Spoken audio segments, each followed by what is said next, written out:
Sister Alfonsa Muttatupadatu is the first Indian woman saint and the first saint from the Syro-Malabar tradition. She was canonized in 2008 by Pope Benedict XVI. She belonged to the Franciscan Clarist congregation and lived a simple life that was full of suffering.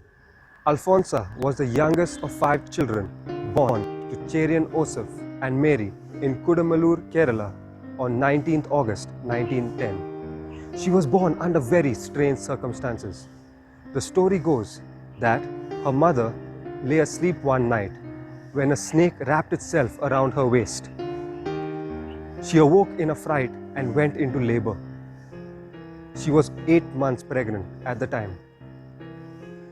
A few months later, Alfonsa lost her mother and she was subsequently brought up by her maternal aunt, who was a very strict disciplinarian. Alfonsa's aunt wanted to prepare her for married life and accordingly brought her up to be a good homemaker. However, God had other plans. Alfonsa's aunt brought her many marriage proposals, but Alfonsa refused them all. Due to the increasing pressure exerted on her to marry, she decided to maim herself. She put her foot into a heap of burning embers with the hope that if she were disfigured, she would be rejected by any potential suitor.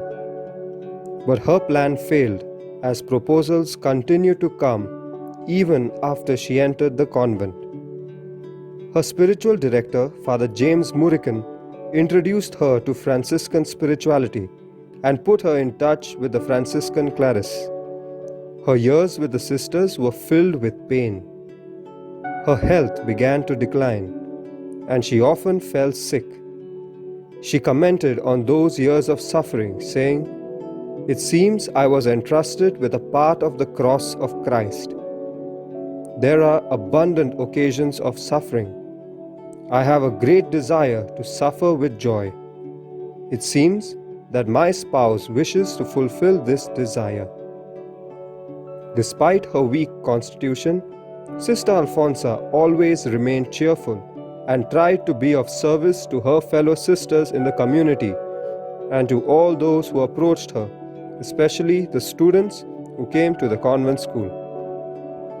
She died at the tender age of 35 on 28 July 1946.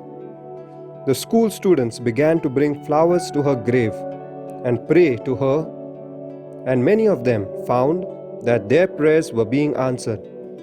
Very soon, her popularity as a powerful intercessor began to grow, and miracles were claimed through her intercession.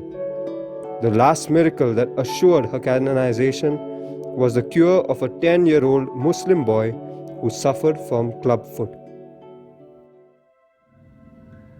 The motto of Saint Alfonsa's life was to be consumed like a fire to illuminate others.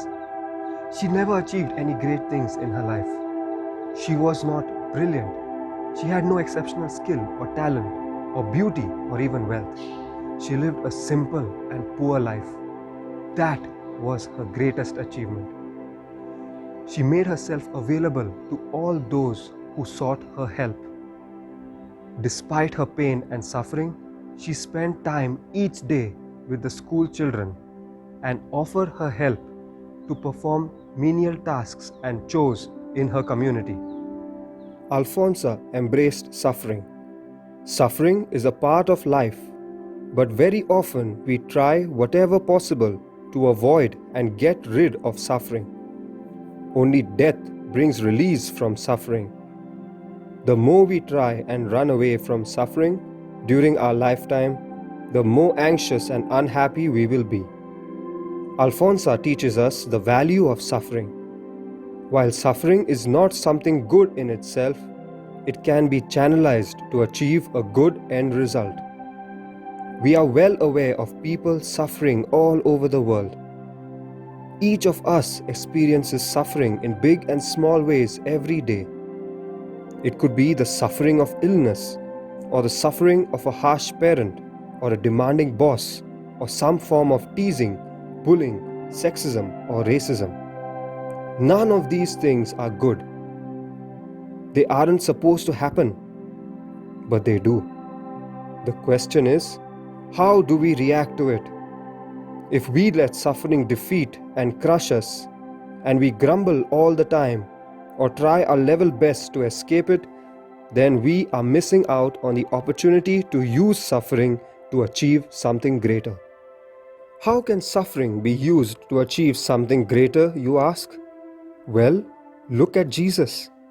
Look at Gandhi, Mandela, Luther King Jr., Irom Sharmila, and so many others.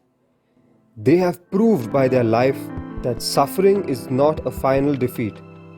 If faced properly, it can become the foundation for a better, stronger, and more meaningful life. So next time you are faced with suffering, don't complain, don't grumble, don't break under its pressure and pain. Remember that Jesus suffered way more than what you are suffering right now, and He is with you in your suffering, even though it may seem that He is not. Trust in God and trust in His Holy Spirit, who will give you the strength you need to face and overcome your suffering.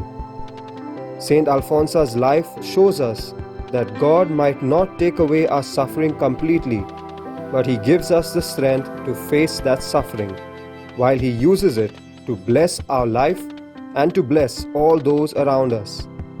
So remember, if you are suffering today, God is using you to touch someone's life, to save someone's soul, and to bring a sinner back to Him. Your suffering has great value. Don't quit.